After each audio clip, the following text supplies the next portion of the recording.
কিন্তু আল্লাহর পয়গম্বরের বেলায় দেখা গেল উল্টা।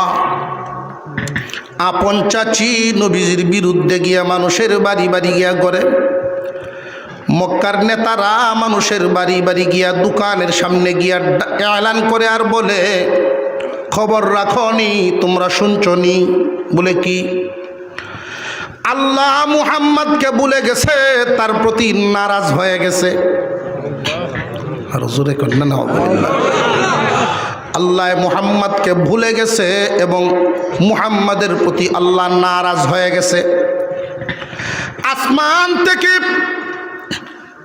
জিবরাইল আমিনকে উপলক্ষ করে তারা বলতেছিল, আসমান থেকে যেই শয়তান আইতো এখন আর আইয়া না। আর জোরে কন্যা। এই কথাটা মক্কার ঘরে ঘরে মানুষের মুখে মুখে যখন প্রচার করা শুরু করে